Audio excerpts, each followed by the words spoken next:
expertise, including entomology, biodiversity, medicine, public health, epidemiology, environmental science, and more, provides us with such a solid foundation of interdisciplinary collaboration aimed at addressing pressing global health and environmental challenges. So our forthcoming discussion of shared interests and research activities provides the potential for such fruitful collaboration in addressing planetary health challenges. As the name of the seminar states, let's let the research begin. So I'm going to start with greetings from our own University of Illinois Urbana-Champaign Professor Mabokela, the Associate Chancellor and Vice Provost for Global Affairs at UIUC. A few comments, please. Good afternoon, colleagues. It is always a pleasure to connect with our partners from across the world, and I'm especially delighted that we're having an opportunity to engage and explore together this afternoon. As briefly introduced, my name is Ritu Mabokela. I'm the Associate Chancellor and Vice Provost for Global Affairs and Strategies here at the University of Illinois, and also a professor in the College of Education. And in my current capacity as the Associate Chancellor and Vice Provost, I have the wonderful pleasure and honor of leading our university in matters international, as we often say. And today, I'm especially delighted to welcome you to Let the Research Speak, which is part 2 of our series with involving a range of colleagues from our respective institutions in this online engagement.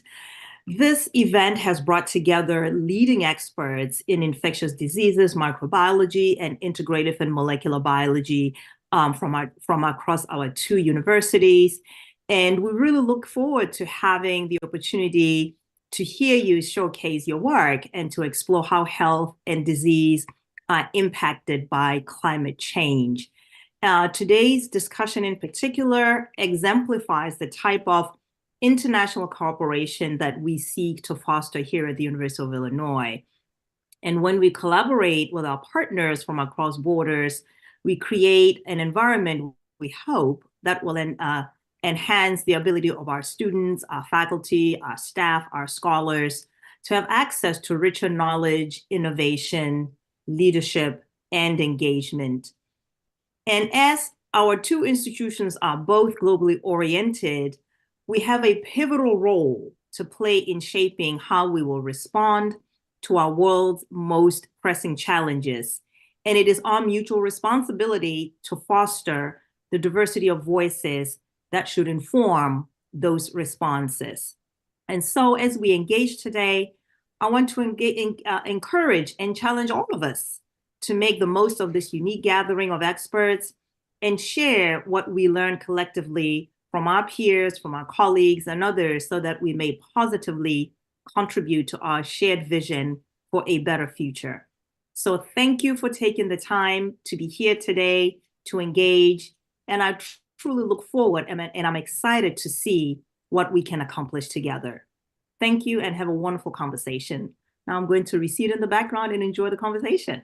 Okay. Oh, that was Dr. Mabokela. Thank you for being such an inspiration. I thank you so much. And what a perfect transition to hear from the University of the West Indies, Jamaica, Professor Marcia Roy, the Director of the Office of Graduate Studies and Research.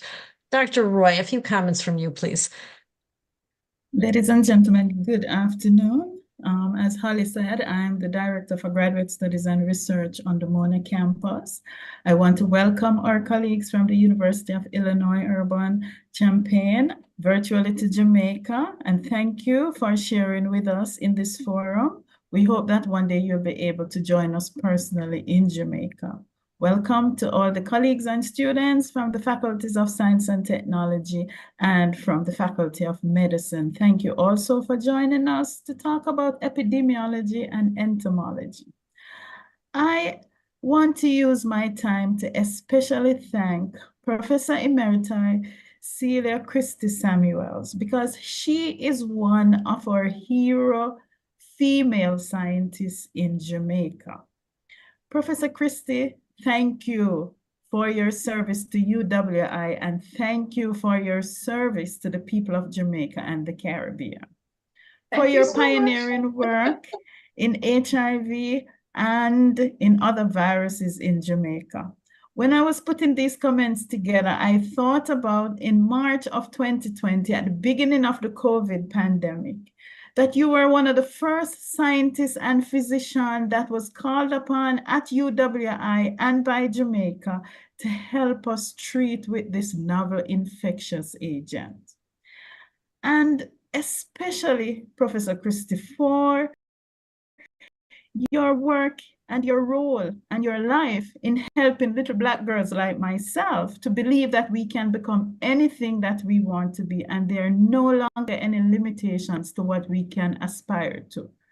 Professor Christo, what you don't know is that I'm a molecular virologist who have been studying viruses for many years. And it was when I started my research on antiretroviral drug resistance with Professor Figueroa and Russell Pear, and I know Russell is part of your team. It was at that time that the world knew that I was here. So I want to pay tribute to you. I've never met you. We've never had a conversation, but you have impacted little Black girls all over the world with your work, and you don't even know it. Oh my. Ladies and gentlemen. Thank you. She Thank you didn't so know I was much. going to do this, but I thought it was appropriate because Oh this is my. one of our research heroes in Jamaica. Thank And you know, you. sometimes we wait until heroes die to recognize them. So I'm doing it this afternoon. Ladies and gentlemen, Right. thank you very much. Help me celebrate Professor Christie and the other colleagues who are going to be presenting to you today. Because what COVID taught us is if we all collaborate, we can solve any problem there is. So now I'm just going to shut up and let the research speak for itself. Thank you. Hardly. Dr. Roy, I kind of heard you invite us all to Jamaica, so I'm going to hold you to that. All right. What a joy that would be to meet all of us, eventually meet in person, but to visit your beautiful country. Dr. Roy, you said something so interesting. You talked about heroes, and I think I have the very great privilege of introducing heroes going forward. So going ahead, I'm just going to give a brief bio for each of you, barely touching the surface, just highlighting, and only more limited by time, but highlighting people's impressive research and work. Just from a housekeeping standpoint, to our wonderful audience, put questions in the chat. We'll try to get to them at the end and then follow up. And it just as a friendly reminder to our heroes, we will limit remarks for about 10 minutes. So I'll be keeping an eye on the clock. So our first speaker we'll start with is from here in Central Illinois, Dr. Brenda Wilson. So Dr. Brenda Wilson is a professor of microbiology in the School of Molecular and Cellular Biology and the Carroll Illinois College of Medicine. And her current research work focuses on host microbe interface, bacterial pathogenesis, bacterial protein toxins, development of toxin-based therapeutics, biogenics, genomic technologies, and applications involving microbiomes and their roles in health and disease. She's also looking at climate change impacts on health and microbiomes and the development of technologies and applications for detection and risk assessment, among many other things. Dr. Wilson, please proceed with your comments. Thank you so much for the short but very nice introduction. I appreciate that. And well, it's a very big pleasure for me to be here today, and I really appreciate all of the enthusiasm for building some, connections between our two institutions, and also globally. Just the idea that we are expanding our connections is really exciting. I'm going to be wearing kind of two hats here, both as a researcher as well as an educator, and talking about some of the activities that some of us have been, even that are on this call right now. So Dr. Holly and Dr. Jaffia, as well as Trent Ford, who spoke at the last meeting. We've been actually working on some collaborative projects. And so I'm going to share my screen right now and talk a little bit about some of those activities that we've been doing. And I also want to emphasize that putting on my educator's hat here, we have a lot of very shared strategic priorities that we would like to also build stronger and bolster through some of these activities that we have with y'all. And so we would like to excel. Of course, we want to excel in research and creative activities. That's the whole point of the research, and we are very excited, and that's our backgrounds, and that's what we would like to promote. But we also want to, during that process, enhance educational experience for both our students and our faculty. And we feel that we can do this by strengthening our resources and the visibility and impacts that we have at all levels of our education, academia, research, and just community involvement and engagement. And of course, we're very, very interested in promoting diversity, equity, and inclusion across, again, all levels. And we're doing this in the group that I mentioned.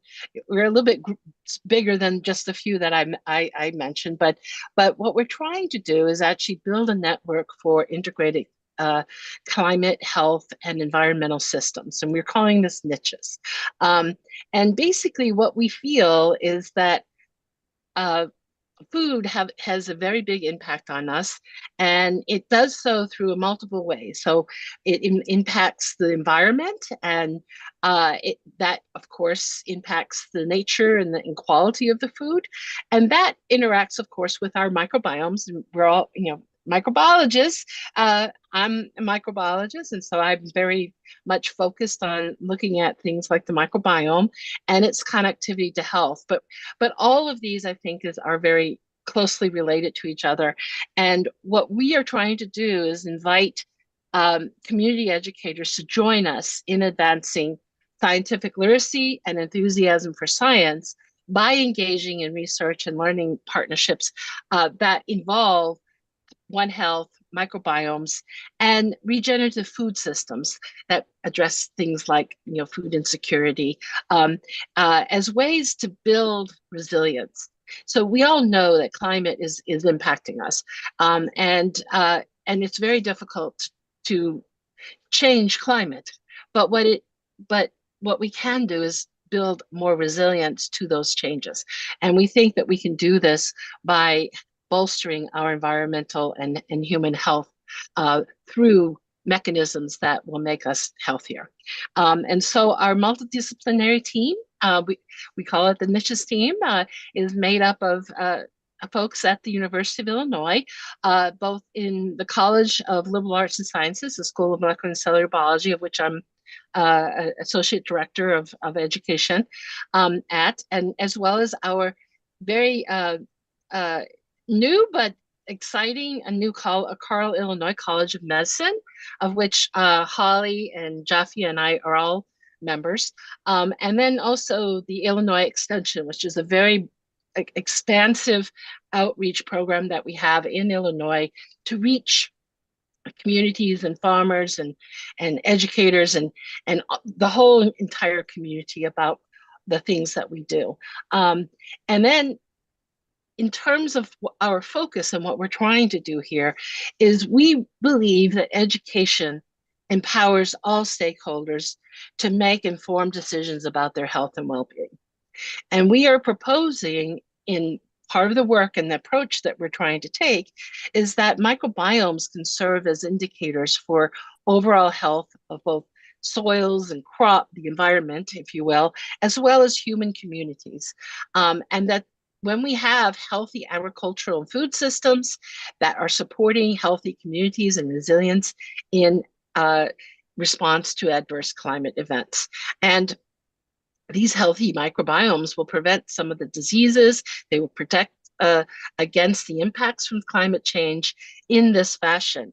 And so what we are looking for is building partners, academic partners to help us advance educational and training modules, looking for curricular development that embraces the ideas of One Health, food security, nutrition, and health impacts that will allow us to actually be able to handle things that climate change imposes on us. And then we're looking for our community and global partners that will also help with experiential experiences that are immersive and that really make high impacts on those that are engaged in this activity, both from the students as well as the teachers' point of view. And we are hoping that in all of these, we're going to be generating future citizen scientists that will help with overall community scientific literacy. And of course, we really are engaging our clinical partners for being able to build, future, workforce that actually helps with understanding how to promote health in ways that we are being more preventive rather than reactionary. And of course, this involves training and continuing education for all levels of education, going from pre-K to undergraduate to graduate to medical students, other educators, training the trainers, sort of thing, and practicing clinicians and continuing education. And so at Illinois, we have a lot of various research opportunities available. We have a very expansive program in this, and especially in the School of Molecular and Cellular Biology, which I work with the undergraduate education. We have 2,000 majors within our school, and we, of course, deliver courses for on the order of 12,000 students every year. We feel that we are a leader in research, in teaching, and in public engagement, and we really strongly feel that this empowering new leadership happens by actually developing research, education, and immersive experiential learning opportunities. And we very much value our education and partnering with not just local, but also global communities in furthering science education. So our initiatives team is aiming to invite folks to join us as community and global partners to build strong, vibrant community collaborative networks that are interdisciplinary in all aspects of this: research, education, and workforce development. And with these particular goals in mind, that will help strengthen food security, nutrition, and thereby mitigate a lot of the health threats due from climate change. And this is just a smattering of some of the work that has been done with some of the folks in our group. And our objectives is really to look at, in terms of the research that we're trying to do, is look for causal linkages between climate change and human disease. One of the major challenges that we have had in the area of looking at climate change and health is that the data there's a lot of data, but we don't have really good correlations that pinpoint and actually say, yes, this is the cause of whatever that health impact is. We see effects, but we haven't actually got really good, strong data for that. And what we're trying to do is remediate that. So our objectives is to collect, assimilate, analyze, reanalyze, and interpret large sets of data that is already existing in terms of climate, in terms of epidemiology, as well as clinical health data, integrating all of those to generate a valuable data set and insights that will actually support some of the models that we have regarding climate change and its impacts on health. And then we would like to, of course, develop predictive models based on all of that, and then test them. And so that's part of our research. And this is just a small example that was done by a student in bioengineering under the guidance of some of our faculty preceptors that are in the College of Medicine. And what they were doing here is looking at mapping causal linkages between practices, agricultural practices that pertain to regenerative agriculture, and then colon rectal cancer rates. So the instances of colon rectal cancer in particular regions. And this was focused mostly in the Midwest. And what they basically are doing here is looking at a regenerative agricultural index that was defined based on 13 regenerative agricultural practices by county. then they were correlating it with the health statistics regarding colorectal cancer rates in each of the counties. We know there was a gap here, but several of the ones that are in these states were participating in this activity. And then when you overlay these two factors and look at what the index is for them based on correlation of the RA index versus the colorectal cancer rate, when you have a high rate of regenerative agricultural practices, you actually have a reduced incidences of colorectal cancer. So this is a correlative, and of course it allows for one to start building a model that can then be further tested by looking at more specifics and looking at other data and setting up systems for testing what aspects of these regenerative practices that contribute to the reduced colorectal cancer rates. We've also we're looking at, and this work, we had some help with Trent Ford on doing, where we looked at the some climate models for the both past and generating what would be trajectories for the future, and we were then correlating that with what we have in the United States called a social vulnerability index, which has at least 16 or so different factors that contribute to it. And basically it points out, and where you have the darker, colors, what you end up with the highest risk for social vulnerability, and economic vulnerability. And here we just look at focusing on Illinois, and in particular Champaign, near where we are. You can see that we're not exempt from having some areas that are particularly troublesome. And then what we're looking for is correlating that with climate, making those models, if you will, looking at the particular communities that we have in these models, and then deciding if we provide an intervention, and those interventions can be in the form of many different aspects.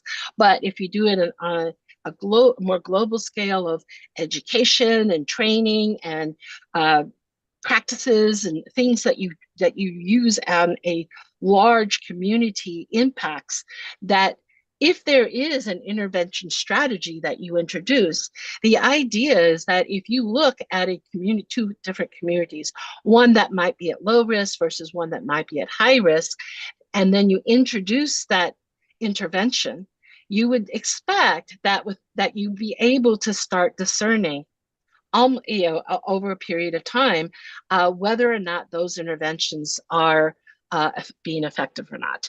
And so possible outcomes from this research would be making more informed decisions at the government level, at the educational level, at all kinds of different aspects in health and insurance, et cetera, in terms of being able to make those policy changes that are needed. And then also looking for what types of educational and training interventions need to be implemented in these cases. Another aspect that we're looking for is, we, of course, come from a more microbial and microbiome perspective, and we are collaborating with the University of Chicago, Illinois. One of the professors there is a member of the Discovery Partners Institute, and this is an innovation hub within the University of Illinois system that has, and Dr. Rachel Peresky has a vast archive of samples that were collected beginning around near the end of the COVID period, for looking for at sewer and wastewater treatment plants, and finding in those wastewaters COVID. So it was started out of a lot of the research that was initiated during the COVID, and collections and infrastructure that was put into place in collaboration with the Illinois Department of Public Health and the Discovery Partners Institute in the University of Illinois, and all basically setting up this wastewater surveillance system. And there are many collection points all throughout Illinois, including 2 that are located here in Champaign-Urbana. And this is just an example of some of the output that has come from those efforts focused from the 2 centers that were in Champaign-Urbana, looking at both collections that are in response to COVID, and now the more recently the concerns with RSV and flu. And so Dr. Wilson, I'm so sorry. This is so exciting. This research, these correlations are fantastic. We're just a bit over. I would oh maybe yeah, okay, I'm sorry. Yeah, I'm so sorry. I need to no move on. worries. Your research is so exciting. Thank you. If you could just I'll wrap tie up right a little now. bit and Yeah, then because this is part thank of you. I this just is want to move part of on what to we our want to next do. speaker. Okay, Right. sorry. We can listen to you for hours. I'm seriously. Okay. All right. Well, what we're trying to do is reach out to collaborations that might help with very similar types of research and looking at using microbiomes and even expanding this not to just viruses, but also to other types of pathogens, and being able to do these kinds of analyses longitudinally to help build some of the models and support or confirm or adjust some of the models that we actually get out of this.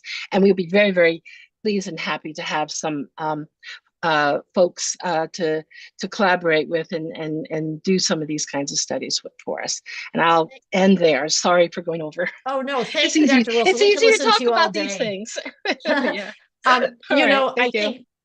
think the theme of partnership really came through strong. Such wonderful partnerships, the potential for such wonderful partnerships. Thank you so much. I'm going to move on to our next hero. I'm stealing this from our Dr. Roy. Our next hero is Dr. Cecilia Christie, who we heard a lovely, lovely introduction. As Dr. Roy shared, she is a professor of pediatrics, infectious disease, epidemiology, and public health at the University of the West Indies, and with a robust background in infectious disease, public health from University of the West Indies, as well as Yale and Hopkins. Lots of exciting research with clinical trials on vaccines, emerging infectious diseases, and leading to numerous publications and awards nationally and internationally. Dr. Christie, please share your comments.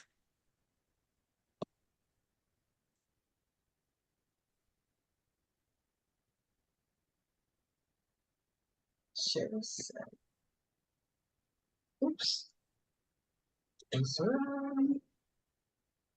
And to share. Oh.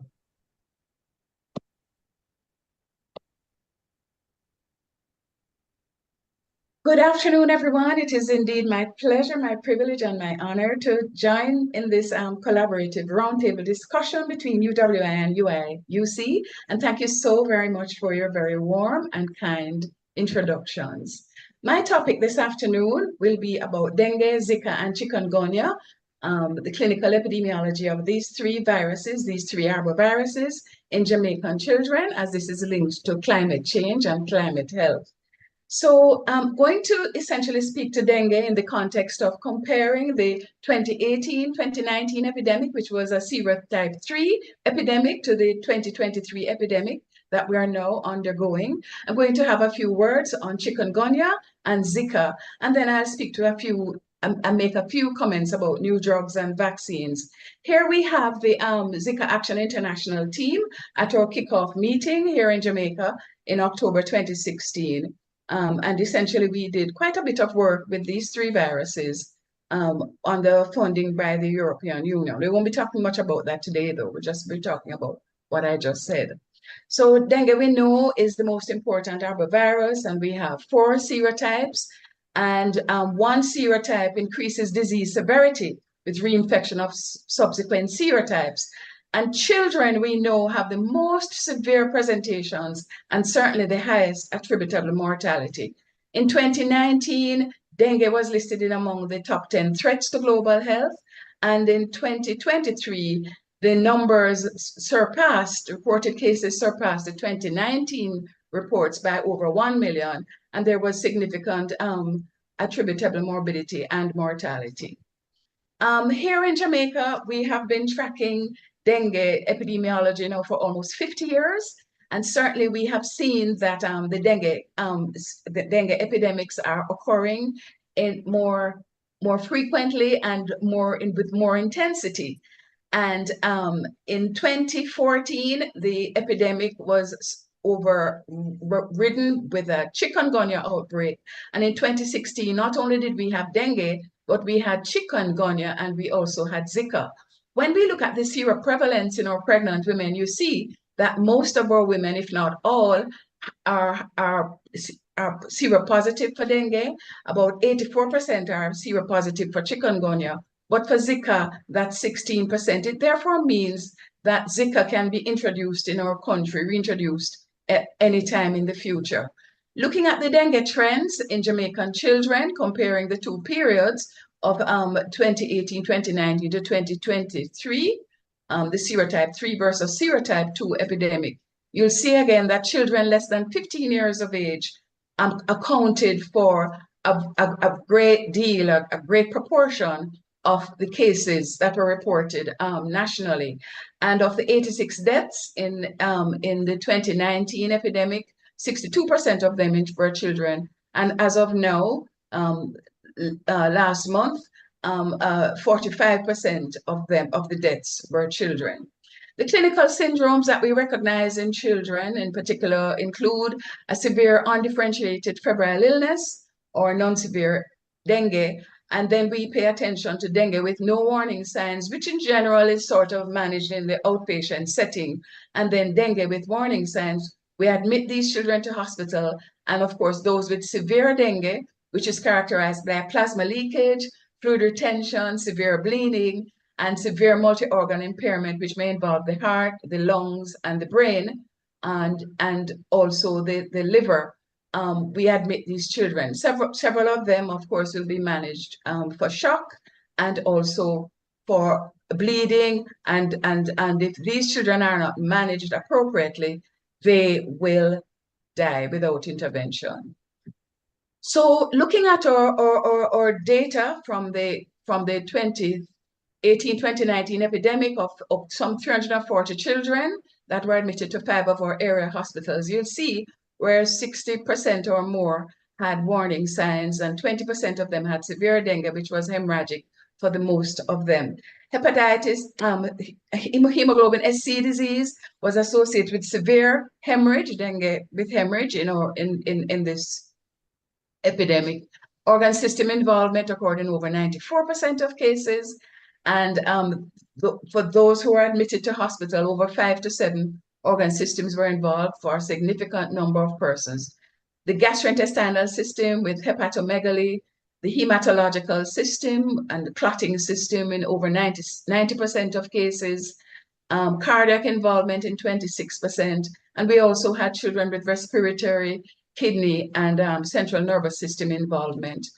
The hematological involvement was rather significant, and essentially over 80% of them had severe thrombocytopenia and 50% of them severe leukopenia.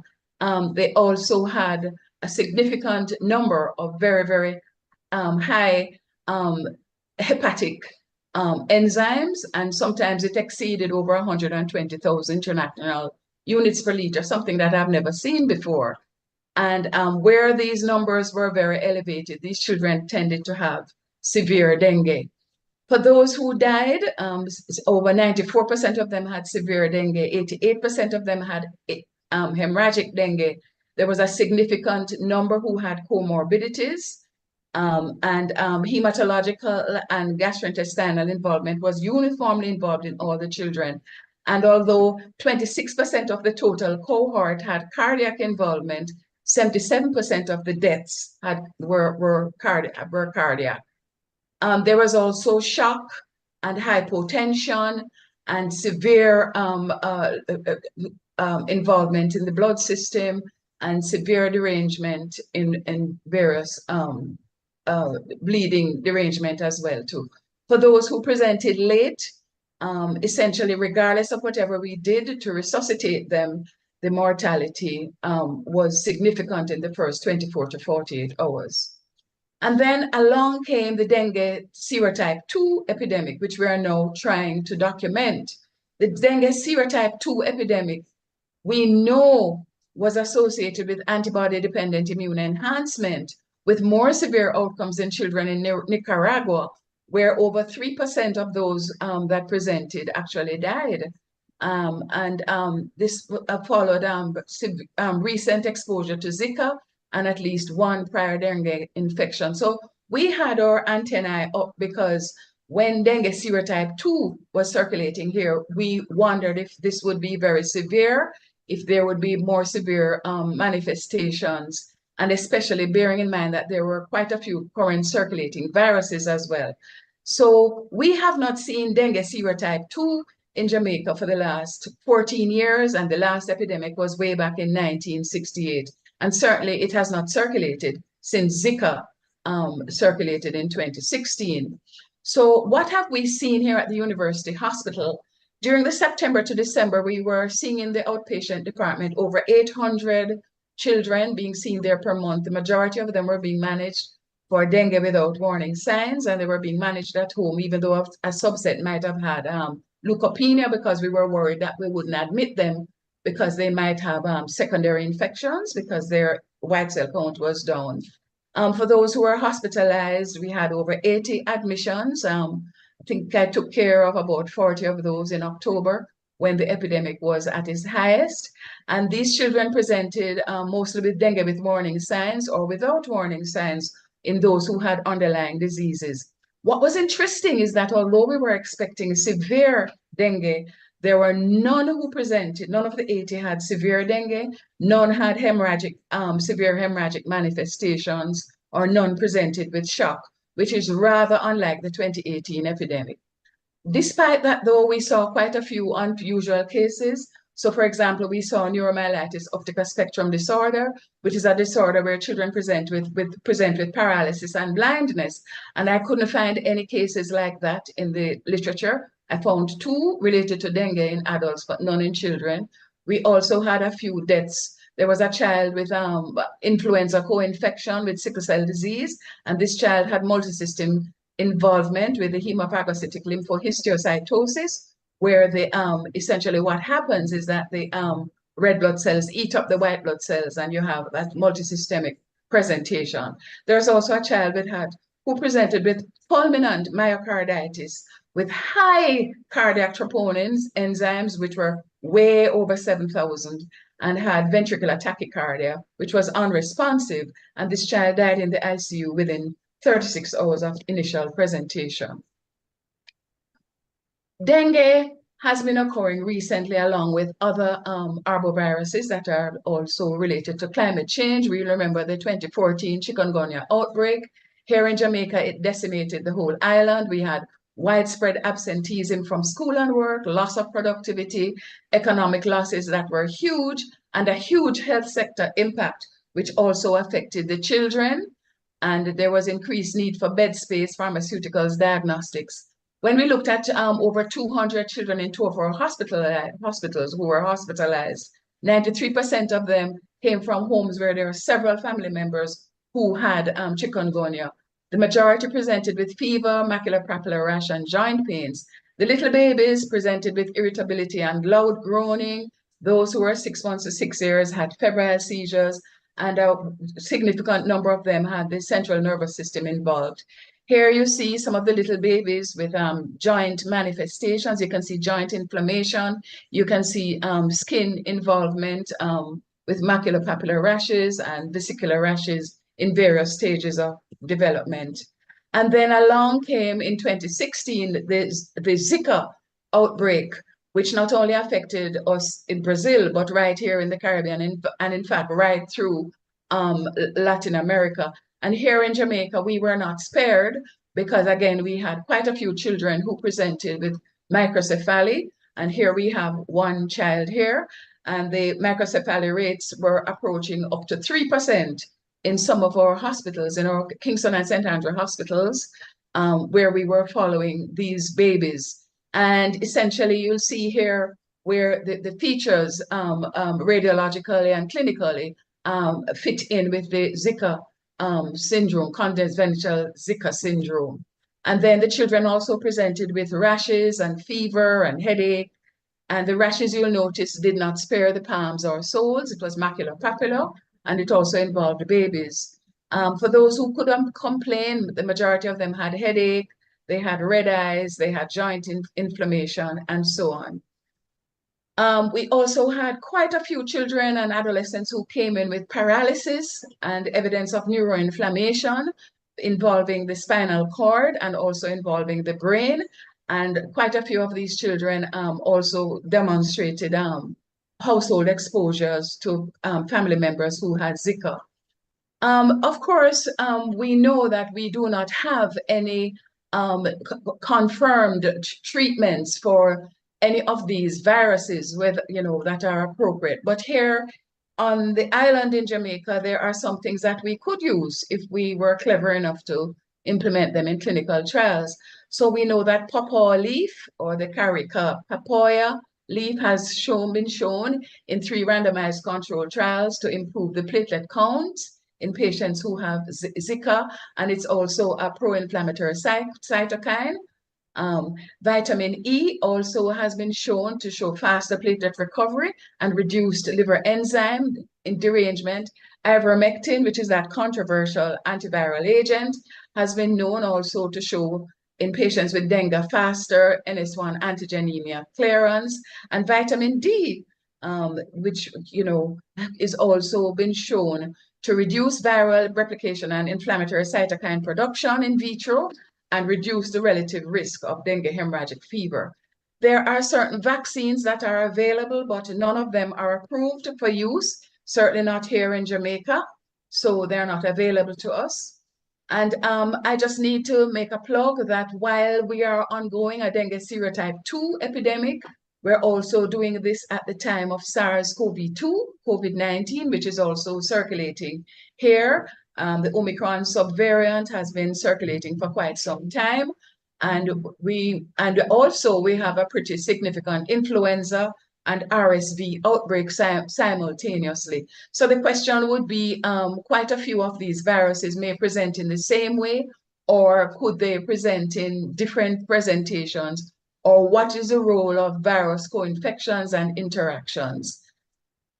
So Dr. Christie, I'm so sorry, we can listen to you all day. So just give you a little bit more time. This is my last slide. Thank you. This is my last slide with the ladies from the Caribbean who presented at the Zika 3rd International Conference in Washington on varying aspects of these viruses. Thank you very much for your attention. Dr. Christie, what a stunning overview of these clinical presentations, especially in the devastation in these children. I also think it's fascinating, some of the therapeutics and the novel therapeutics.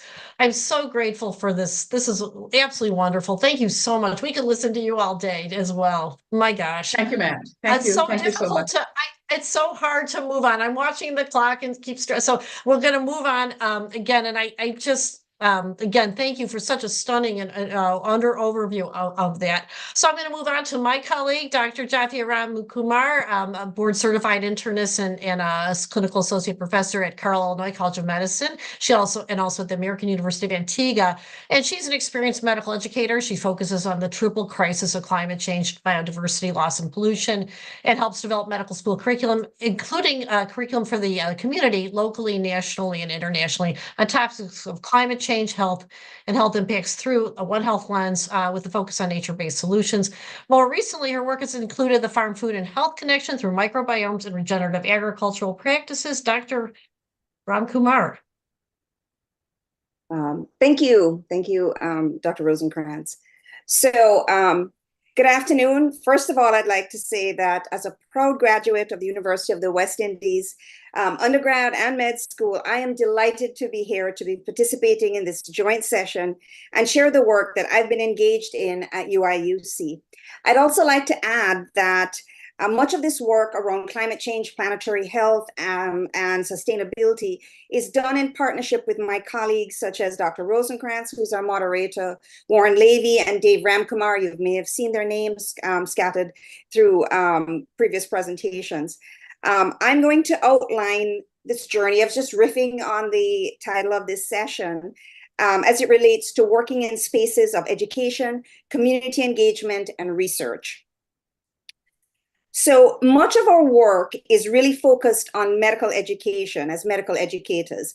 And in a world where we're facing multiple planetary crises, such as climate change, biodiversity loss, and pollution, healthcare providers and other learners really need to be prepared to deal with these global public health threats.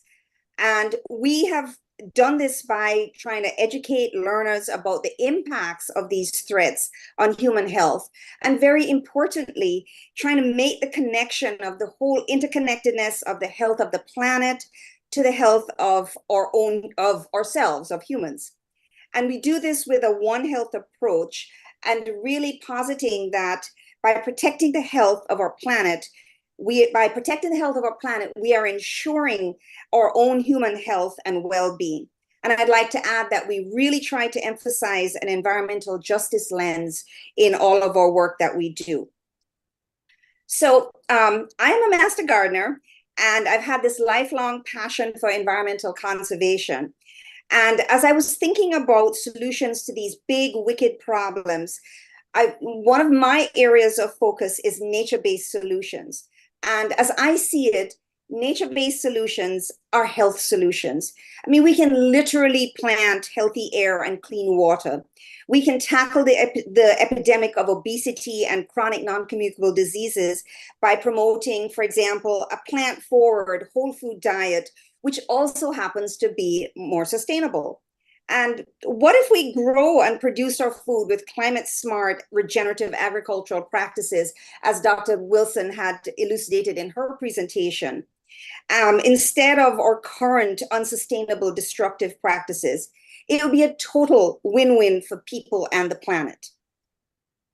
And so our journey began several years ago with this single lecture where we're looking at the health impacts of climate change. And as we were looking for more ways to incorporate climate change into an already packed medical curriculum, and everybody knows how hard that is, trying to get things into a packed curriculum, we decided that the best way would be to try to add content into existing content and we did this through simulation. And so we created an objective structured clinical examination, which the third-year students in their internal medicine clerkship, this is what they did. So we didn't take any extra time to do this. And we created a standardized patient scenario where there was a patient whose asthma symptoms were getting worse because of exposure to smoke from wildfires. And unfortunately, this is becoming more common.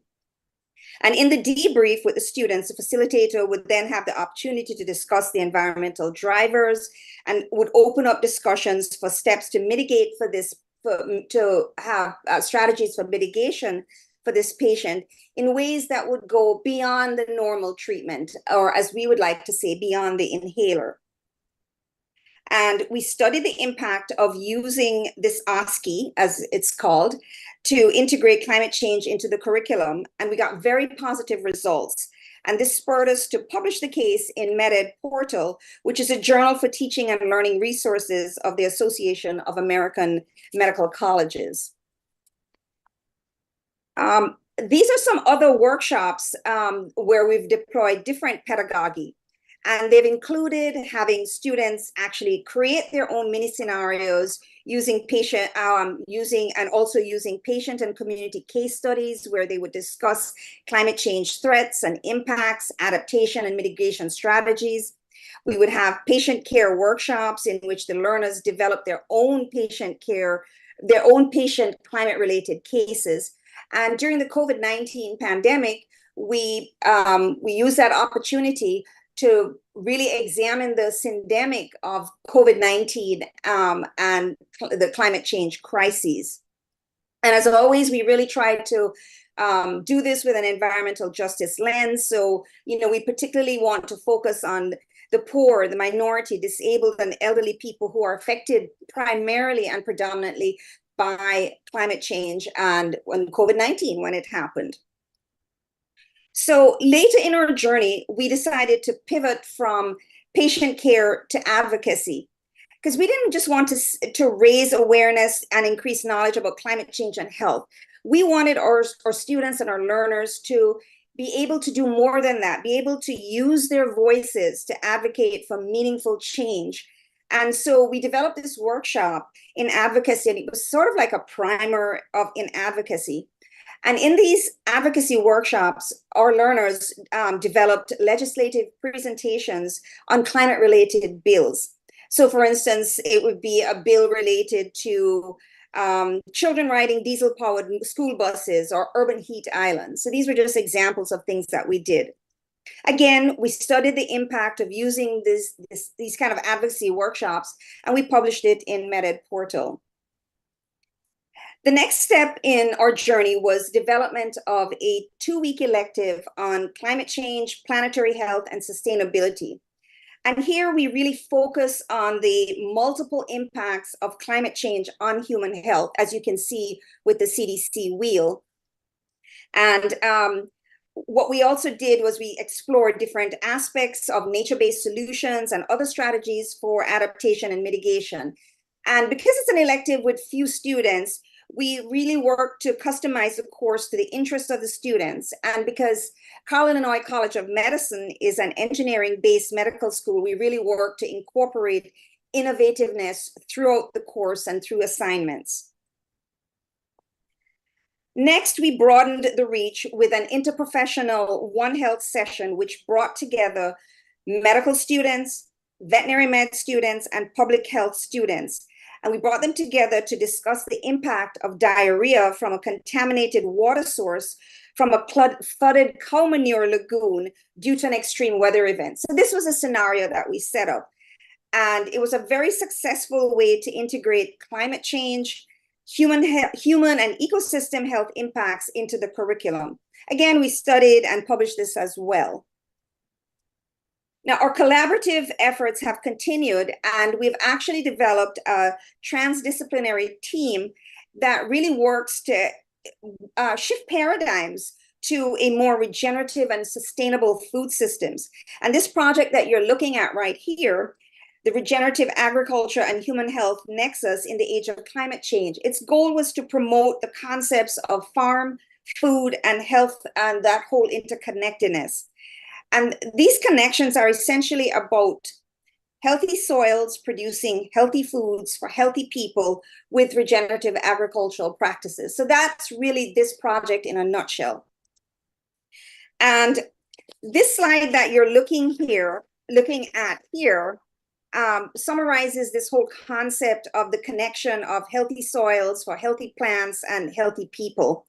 And the through thread is really the microbiome. So you can see on the left in red that when we're with conventional agriculture, where we're destroying the soil ecosystems and microbiomes, we're producing unhealthier plants, and if we're eating it with an unhealthy diet, then we're making ourselves and our gut microbiome more unhealthy.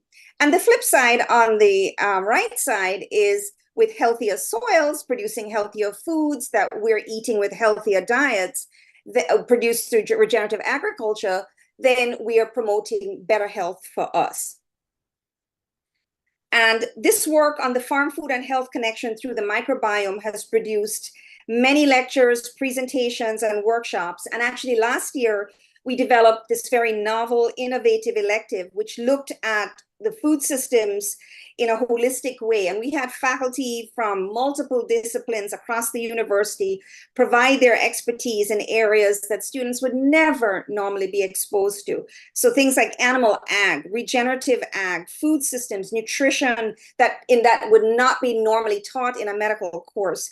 microbiomes, economics, policy, and culinary medicine. The students were exposed to all of these things in this elective.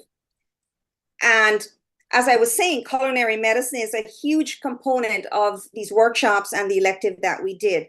And they really center around cooking gut microbiome friendly meals.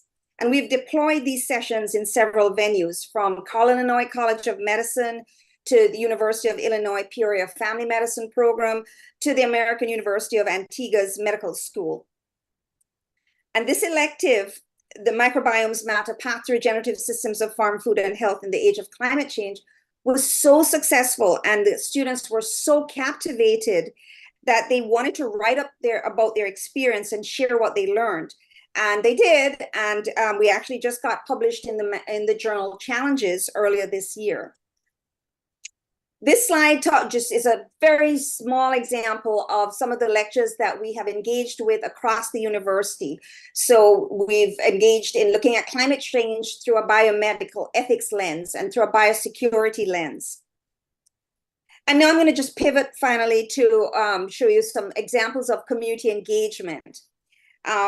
Here we've done multiple community talks. I've just used an example here where I did a talk for Earth Day in Kingston, Jamaica for Environmental Solutions Limited. Dr. Rosenkrantz did a talk on climate change in your backyard for the Rotary Club in Urbana. With this slide, what we here, we have engaged, this is our engagement in the Unit 4 school districts. And here we've engaged with students and teachers and administrators. And I think Dr. Wilson was really talking about this with some of those niches slides that she presented earlier. And so it's all about that connection to planetary health, human health, the farm, food, and health connection. And it's really about pushing back against and creating a counter narrative to the epidemic of processed and ultra processed food that we know our students are inundated and surrounded by. We've also worked in community gardens, creating biodiverse habitats and growing fresh produce. And some of the, you'll note in the middle, this climate change in your neighborhood. This is a UIUC student research initiative, and some of our faculty here that are here on this talk and in the previous session are faculty advisors to this project. And what this project is looking at is the differences between spaces with native vegetation and mowed spaces, and by looking at its impact with climate change, by looking at metrics such as air quality, temperature, soil quality, in particular looking at microbiome analysis. So the point of this is to perhaps hopefully get the data that will support more urban green spaces.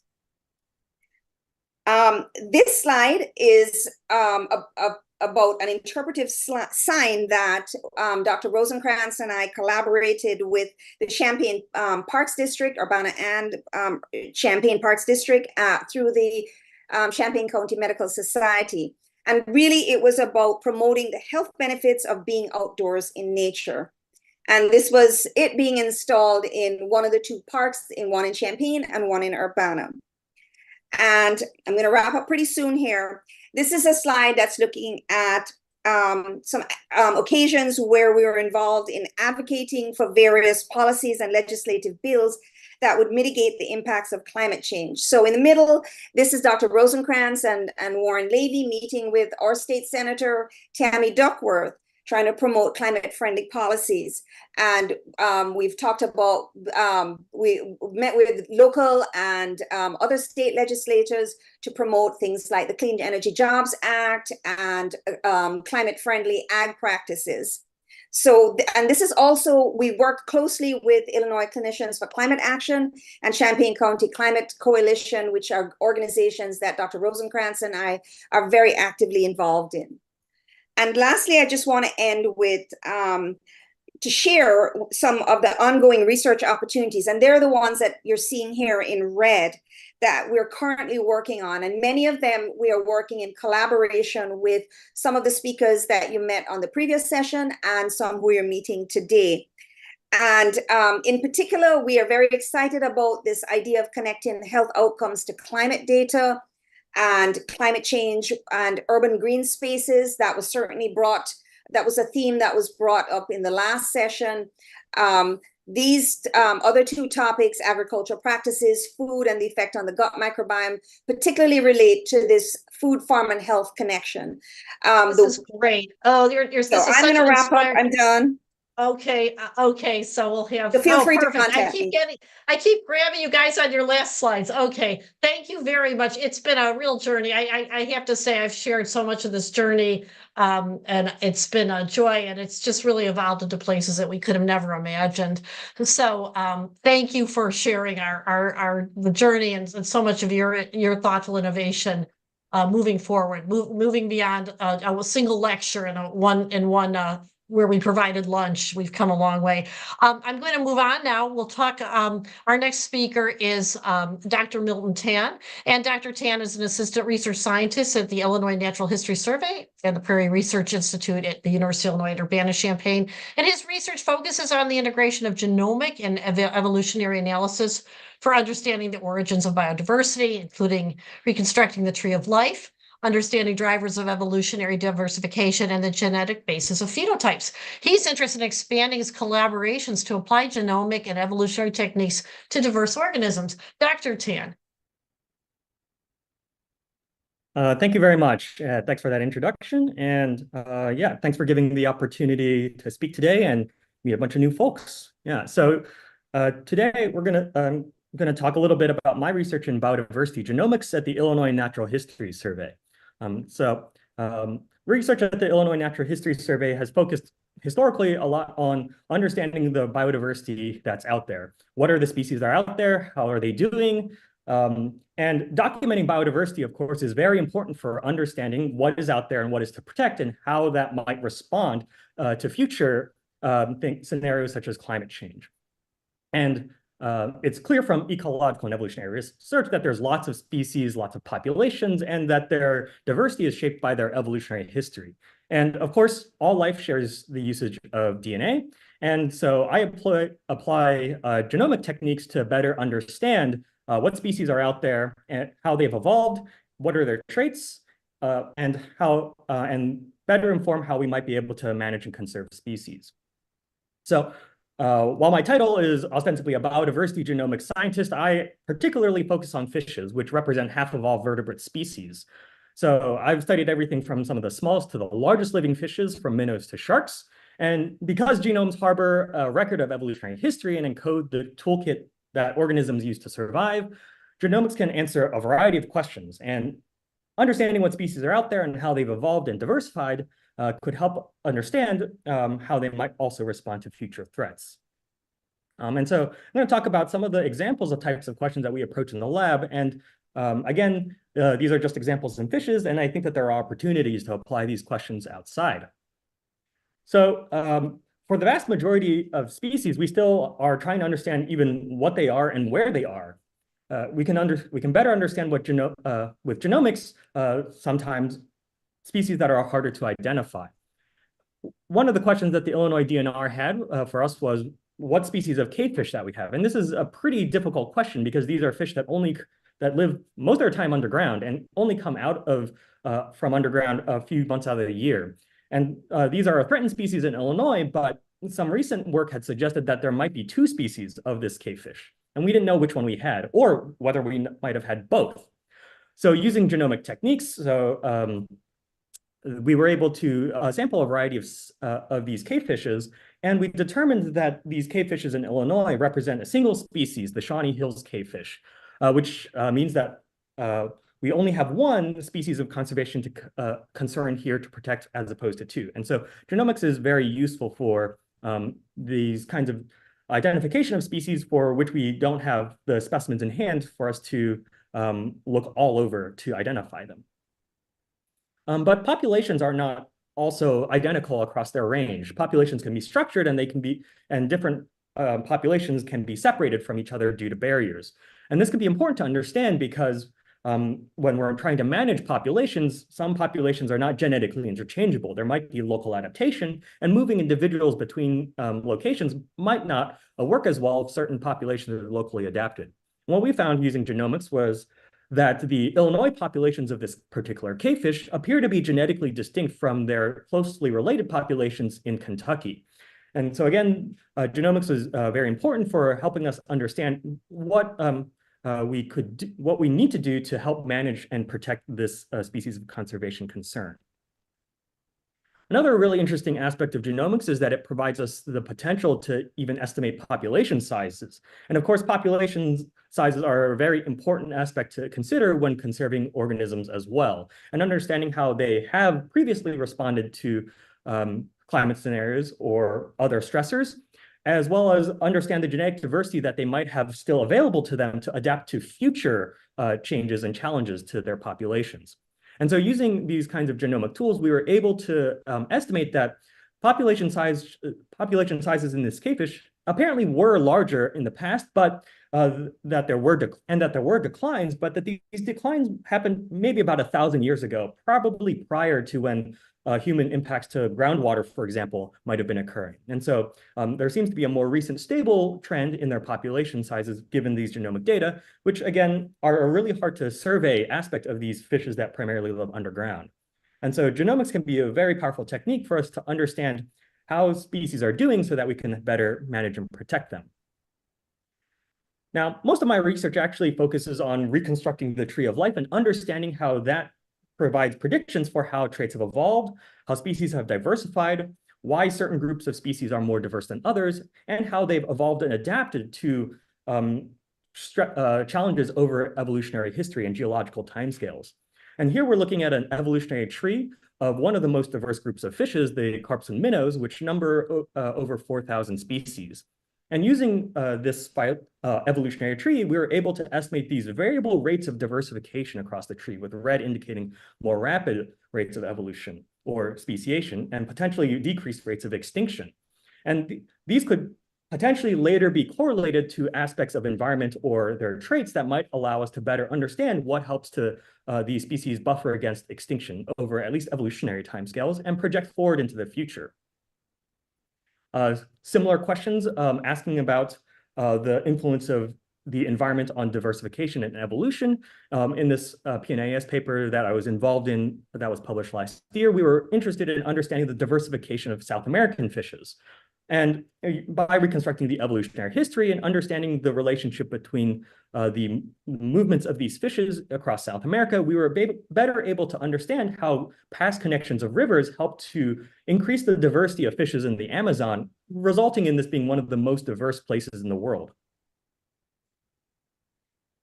I also used these evolutionary techniques to understand how species evolve. I was a part of sequencing the whale shark genome, and the whale shark is famously the largest fish species. And it's not just big, but we're using these evolutionary analyses. We found that it evolved its body size roughly 4 or 5 times faster than other cartilaginous fishes. So it's surprisingly large compared to its close relatives. And this suggests that there might actually be kind of correspondingly unexpected genomic changes that have evolved in correlation to this gigantism, if you will. We did a lot of analyses, but I'll focus on this one in particular. We compared the whale shark genome to that of other small and large-bodied vertebrates, such as elephants and baleen whales.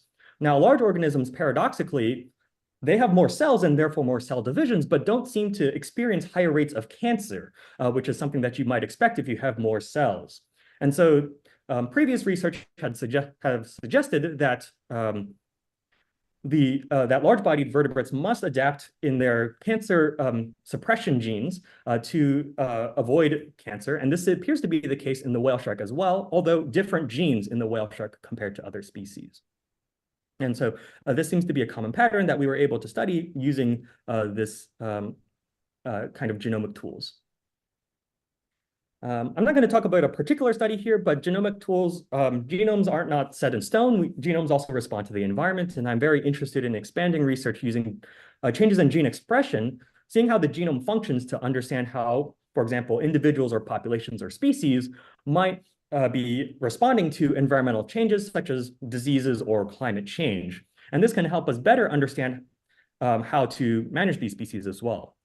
So I think that there are some potentials for collaboration with this type of research.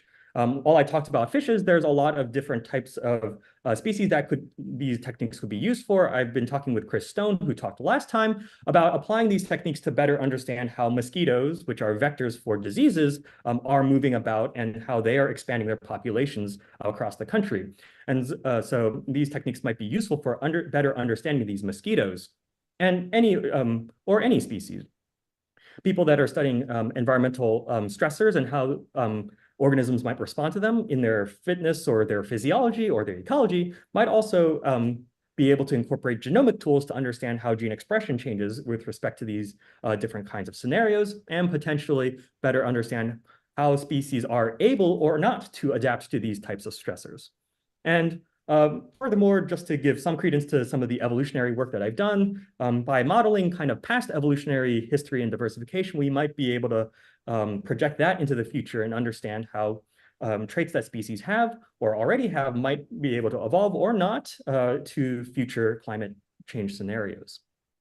So in conclusion, genomics has transformed our understanding of global biodiversity and helps us to conserve endangered species, helps us to even understand what species are out there and understand their relationships. But I think that there are also techniques that we can use to apply these to ask questions really about solving some of these bigger challenges, such as climate change and epidemics, and how biodiversity is a fundamental part of that whole planetary kind of health.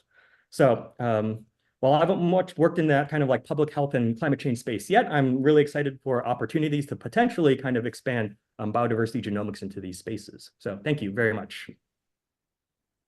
Thank you, Dr. Tan. Oh my gosh, this notion of how the origins of biodiversity and this and genetic expression and just how these external factors may impact it. It's just fascinating, and your work seems just like cutting edge. And how exciting that perhaps you can use some modeling for predictions that would impact, planetary health. So thank you so much. What an interesting perspective. And we really appreciate your comments and just the ideas, thoughts for collaboration. And it's very nice to meet you. So thank you so much.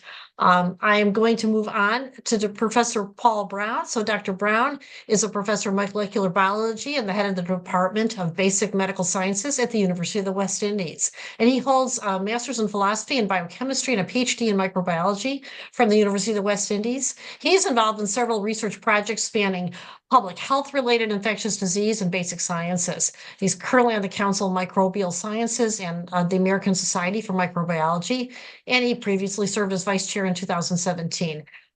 He's also active with has been a council member of the International Society for Infectious Diseases. So we're very excited to have Dr. Brown. Thank you. All right, thank you very much. Thank you very much, Dr. Holly. Just check everything is okay. Great. You're seeing my slide. All right, so thanks to the organizers for having me as part of this important roundtable discussion series. My contribution to the EPI portion is rooted in the concept of follow that microbe, to highlight work that I have done and others that are in train. As a microbial scientist, and for the purposes of this talk, for better or worse, I feel that epidemiology is really about the microbe and the conditions that facilitate its ability to cause disease in susceptible populations. So in the case of Leptospira, the microbe that causes leptospirosis, its epidemiology reflects the ecologic relationships with humans and chronically infected reservoirs, whether these are domestic, stray, or feral. These relationships can be occupational, recreational, or accidental, and are usually seasonal in occurrence, but more associated with the second rainy season or rainy period in Jamaica. We have a kappa of 0.9 for this association in the second rainy period in Jamaica. Studies with the Climate Research Group have shown that climate factors can explain close to 75% of cases, and El Nino is closely tied to cases. Interestingly though, La Nina, where you have overall increased rainfall, causes more cases throughout the year. Since symptoms of leptospiral infections can mirror that of dengue and malaria, and we heard a lot about malaria earlier and other diseases. Cases can be missed, for example, during a dengue outbreak when there were cases of both, but only one is sent for a confirmatory diagnosis, or mixed, as in this study, which found co-infection in about 1 to 2% of cases. But just to note that exposure to dengue and malaria appeared to occur more frequently among children, and Prof. Celia would have noted that in relation to dengue, while leptospirosis was more common among adults. For better or worse, the organism can attach to various cells and cellular structures, which allow for colonization of tissues during the infection process. Interestingly, there is a decreased attachment in the presence of fucose and mannose, something that is similar seen in E. coli and urinary tract infection using mannose as a sugar to block that interaction. And one strain of the microbe, or Petersenia, Serovar Jules, appeared to be more virulent than another, Interrogant Serovar Portland Ver. Together, these two endemic serovars account for most of the cases of leptospirosis in Jamaica, with Jules tending to be spread between animal and human, that is a more direct transfer, while Portland Ver is more present in a contaminated environment. And the rats get a bad rap for this, but just to say that rats are only one of the important causes of leptospirosis in Jamaica.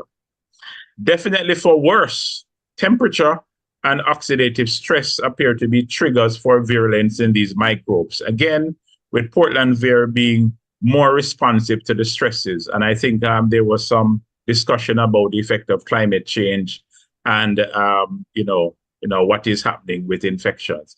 The genes studied included those associated with attaching to surfaces, evading host defenses, invading host tissues, cell hemolysis, and iron homeostasis. While Leptospira have two genomes, yes, two genomes, the differences observed are likely due to the genetic differences. Portland Ver has a larger genome found in the environment.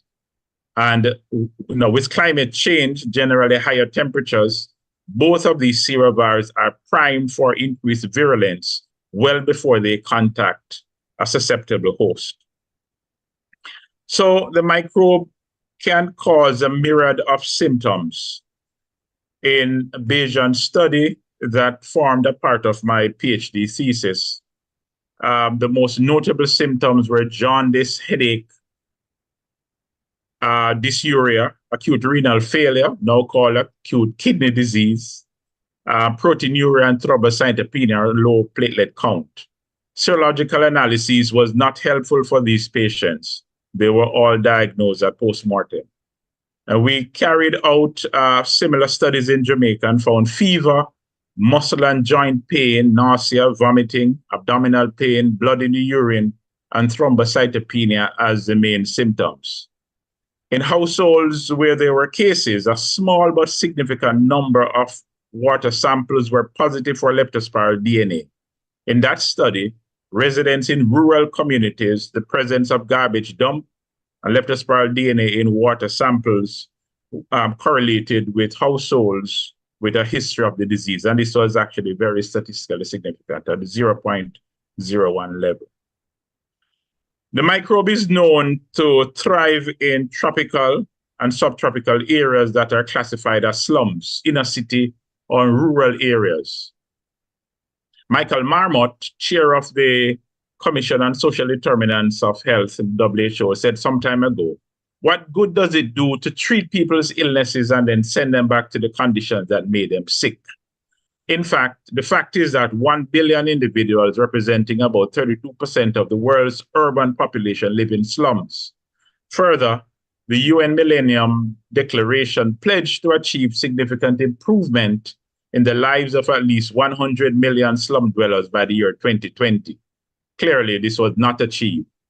Unfortunately, the world's urban slum population will double to 2 billion in the next 25 years. Going back to the Barbadian study, multi-system involvement was indicated based on successful detection of the microbe in more than one tissue sample, which corroborated with the clinical and pathological findings of the 8 fatal cases that were studied. We found the microbe mainly in the CSF and brain, among other organs and tissues. And we use immunofluorescence and PCR as well as culture for detection. In the Jamaican study, the main organs or tissues where the microbe was found at postmortem were in the heart, lungs, and eyes. And these results suggest that in acute and/or fatal leptospirosis, the pathogenesis and pathologic features are related to the presence of the organisms in the tissues. And for those who are wondering, the Leptospira is a spirochete, and it follows a similar trend to other spirochetes like Borrelia and Treponema, which actually has some incursion into the central nervous system and the brain sometime in the disease. The interesting thing with these cases is that all of these incursion into the brain actually occurred within 1 week post-infection. And in the case of the Barbadian study, all of those patients died within a week. Within 6 days, within a week of admission to hospital. And again, because these cases are usually diagnosed late. So in closing, and Dr. Holly, I am very particular about the time, so I didn't want to go over time. So we have been doing work looking at gut microbiome in health and disease, and we looked at 42 healthy undergrad Faculty of Science and Technology students. We didn't find any major differences in that study, and this was quite shocking to the Trinidadian students who realized that they were not different, at least their gut microbiome, from their Jamaican counterparts. We recently got funded a D43 grant to look at periodontitis and associated systemic comorbidities in children and adults, and that work is starting. We have been looking at mixed species biofilm cultures and asking the question: is the interaction antagonistic, mutualistic, or synergistic? And we have been looking also at heavy metal and disinfectant resistance. We are finding that 2 or 3 organisms can actually cooperate even though they don't like each other. We want to look at STEM, that's transmission, and EM, that's electron micrograph for biofilm analysis in mixed cultures. And also, I think Dr. Wilson mentioned something about this antimicrobial resistance, bacteria and genes in sewage, wastewater, water catchment facilities. As this is a new era in Jamaica, I think it is quite important that we actually get a handle on what is happening in our wastewater systems. So with that, I close, and thank you very much. And for further questions, comments, you can email me, or I can be found on X as well. Thank you very much.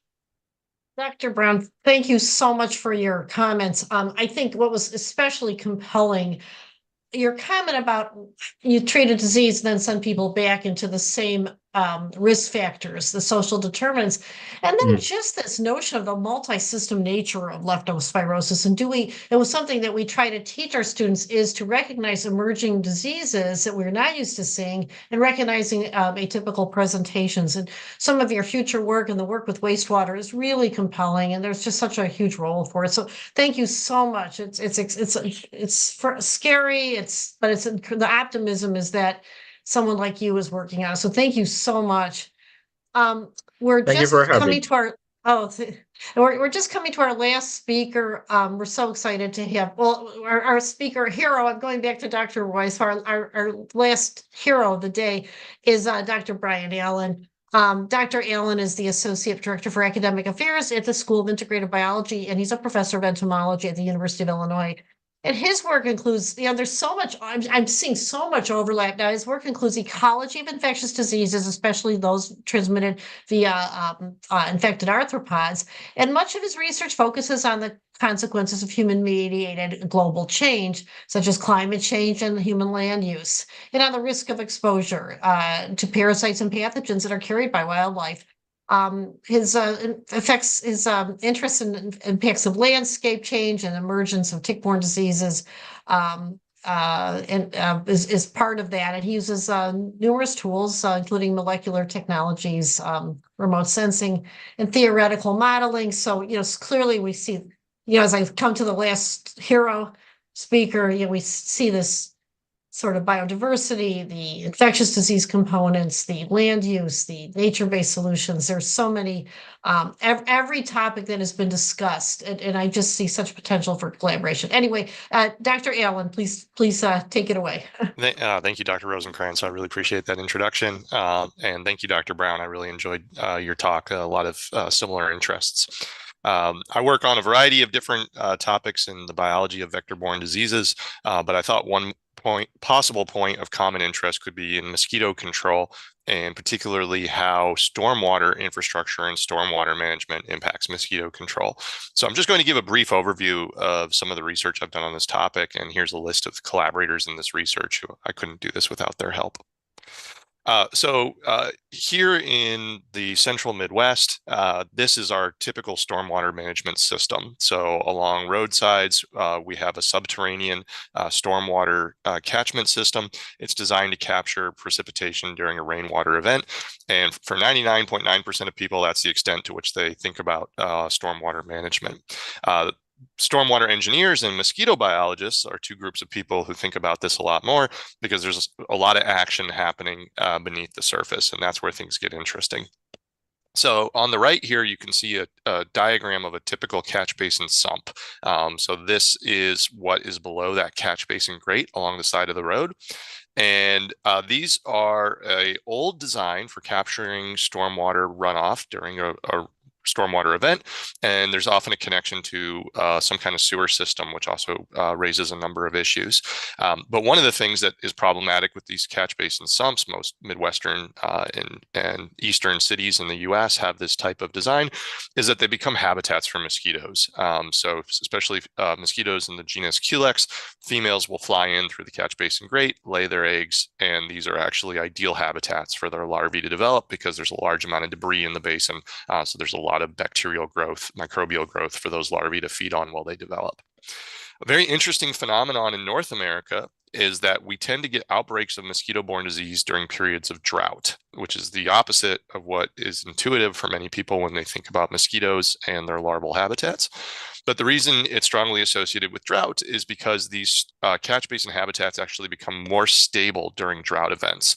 That connection to the sewer is this actually kind of key idea in this concept, that when you get a lot of rain, these catch basins flush and they flush the larvae out into the sewer system.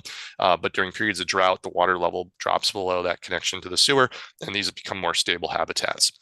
So in the eastern US, we get big outbreaks of West Nile virus, which are transmitted by Culex species mosquitoes during periods of drought because of this catch basin design. For reasons unrelated to mosquito biology, stormwater engineers have been trying to come up with more environmentally friendly ways to manage stormwater to improve water quality. And so we're experiencing this explosion in technologies that are called green stormwater infrastructure. They include things like green roofs, permeable pavement and parking lots, rain gardens, and something that's widely used in other parts of the world, which are rain barrels, which are a domestic form of green stormwater infrastructure where people can capture excess rainwater runoff and use it for watering their gardens. And so one of the interesting questions in mosquito biology is what's going to happen as municipalities increasingly implement these other types of technologies, often where stormwater is infiltrated on site. And so instead of capturing and holding rainwater, these green designs are meant to mimic natural hydrology and allow that stormwater to infiltrate down into the soil. And as a result, water may be impounded for less time. In my lab, we've conducted 3 studies to look at different types of green stormwater infrastructure and understand its impact on mosquito production. This is work led by my former postdoc, Andrew Mackay, who's now an associate research scientist at the Illinois Natural History Survey, and I think he presented in the last discussion held by this group. One of the first green stormwater designs we tested was comparing conventional catch basins, like the one I described previously, to a new technology called infiltration catch basins. And infiltration catch basins are a very similar design. They just have a permeable bottom. So instead of capturing and holding rainwater, they allow it to infiltrate into the soil. We took advantage of a natural experiment, which is that a city near here, the city of Aurora, was replacing conventional catch basins with infiltration catch basins. And so we took advantage of that municipal project and identified a control area nearby where they were not replacing catch basins and compared what happened before and after the implementation of green stormwater infrastructure. What you can see on the top panel there is the proportion of catch basins holding water. And in green are the catch basins that eventually became infiltration catch basins starting in 2014. As you can see in 2013, those conventional catch basins held just as much water as any other catch basin. But when they were replaced with the infiltration catch basin, they were much less likely to hold water than conventional designs. On the bottom panel is the number of mosquito larvae that we sampled in those catch basins. And as you can see, the catch basins that in 2013 that eventually became infiltration catch basins actually were some of the most productive catch basins for mosquitoes. And once they were replaced with infiltration catch basins, we almost never detected mosquito larvae. Those catch basins were almost always dry. And so here seems to be one example where the implementation of a green stormwater tool reduced mosquito production in an urban environment. A second study we conducted looked also in the city of Aurora, where they were implementing, in addition to these infiltration catch basins, rain gardens as another form of green infrastructure tool. For the sake of time, I won't go into all the details about what was happening here, but these rain gardens also had catch basins associated with them. And we saw a very different but interesting outcome in the case of rain gardens, where those catch basins associated with the rain gardens were still very likely to hold water. So there was a lot of water going into the rain garden that was finding its way into these catch basins, but the water had flowed through the soil and the plants in the rain garden before getting into the catch basin. And so the water tended to be cleaner. There were fewer nutrients in the catch basins associated with a rain garden. And the measurements we took on mosquitoes that were emerging from those catch basins showed that they tended to be smaller and with less survival potential. And so as a result of having the water first flow through a rain garden that removes a lot of the nutrients from the water before it ends up in the catch basin, mosquitoes were still colonizing that habitat, but those tended to be less fit mosquitoes. So a second example of where a green infrastructure tool could actually reduce mosquito production. Finally, a third type of green infrastructure we looked at is the residential tool of rain barrels. And here appears to be an example of where a green infrastructure tool can actually increase mosquito production.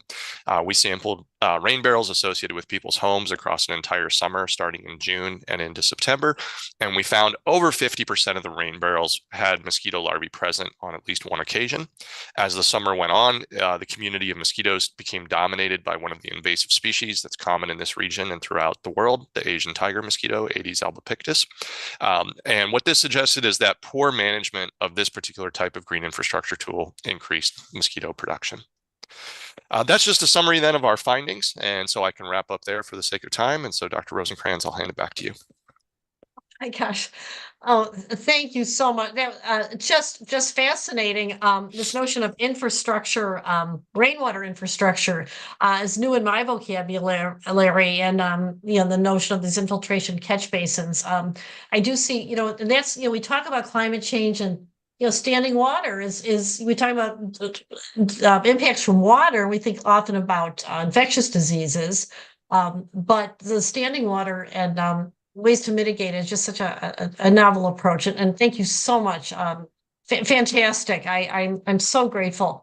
Well, I'm going to, just for sake of time, I want to close up the session, but, we've clearly delved into intricate relationships between vectors, habitats, human well-being, infectious diseases.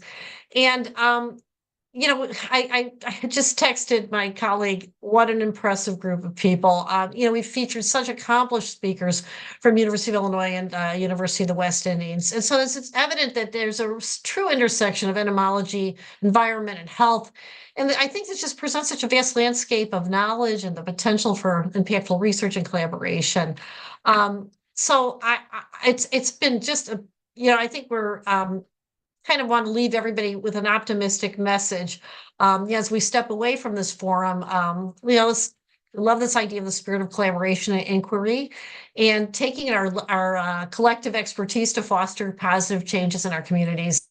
And I think we're all trying to forge a journey toward a healthier, more sustainable future. And that's how we're going to do it, through this continued dialogue to chart a way forward. So I just want to express my deepest gratitude to our distinguished speakers. I'm going to steal Dr. Roy. I'm stealing heroes from you.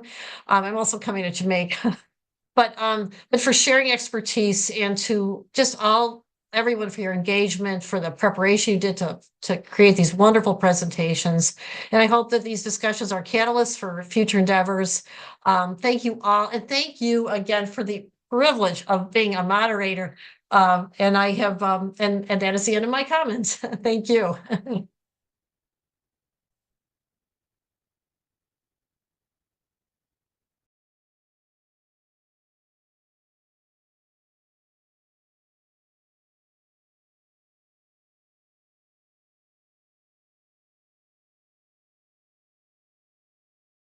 Some persons have been reaching out.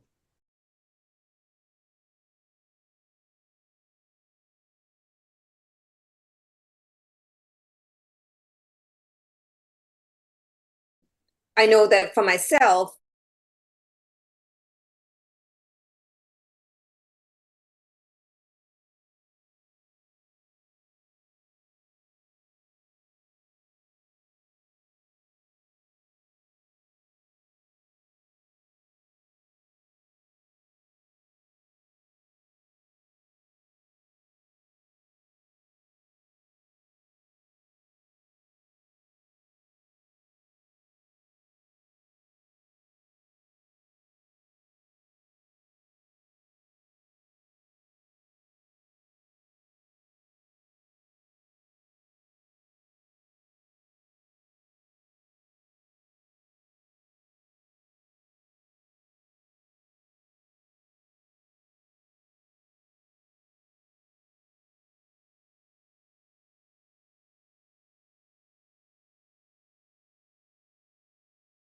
health connection is a big part of what we're doing. And it's not just the food, but it's just microbiomes on a whole. So that really intersects with some of what Dr. Paul Brown talked about. Dr. Christie, some of your work on these vector-borne diseases certainly is one of the human health impacts of climate change that Dr. Rosencrantz and I and other people are very much interested in.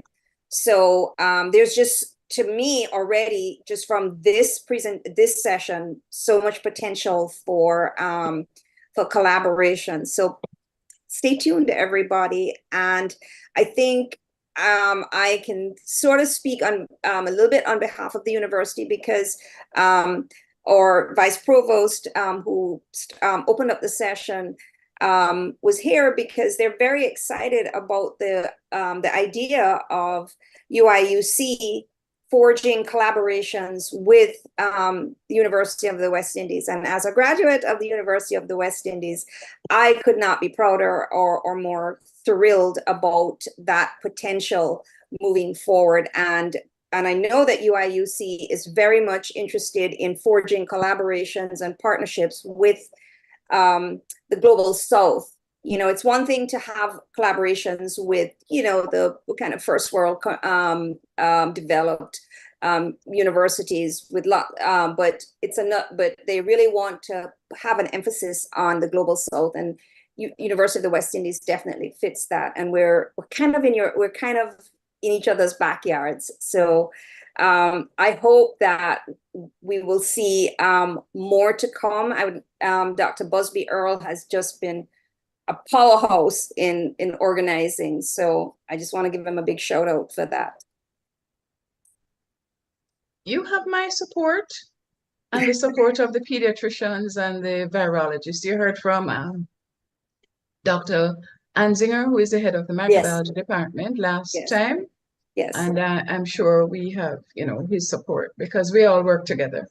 Exactly. And you also heard some additional comments on the other viruses, leptospirosis, and so on, as Professor Brown just said.